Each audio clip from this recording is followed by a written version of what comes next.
તો મિત્રો આજે ફરી એકવાર જોરદાર સ્ટોરી લઈને આવી ગયા છીએ.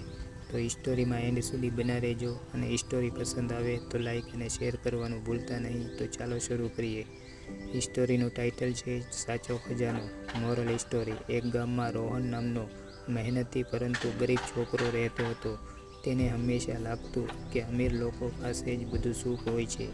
એક દિવસ તે ગામના સૌથી અમીર વેપારી પાસે ગયો અને બોલ્યો, કાકા, તમારા જેવી સફળતા મને ક્યાંથી મળશે?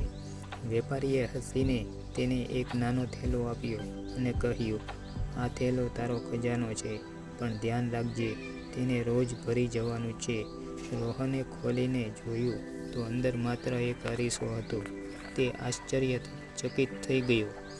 વેપારીએ કહ્યું, આ અરીસામાં રોજ તું તારા ગુણો, તારી મહેનત, તારી સારા વિચારો અને સારા કામો જો જૈસા કામ કરશે એવો ખજાનો તારી અંદર ભરાતો જશે.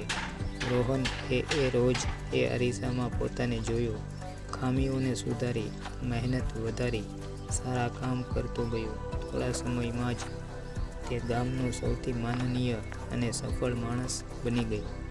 મોરલ પાઠ. સાચો ખજાનો પૈસા નથી, પરંતુ પોતાના ગુણો, સારા વિચારો અને મહેનત છે. મિત્રો, આજની સ્ટોરી અહીં સમાપ્ત થાય છે. તો ફરી મળીશું એક નવી સ્ટોરીની સાથે.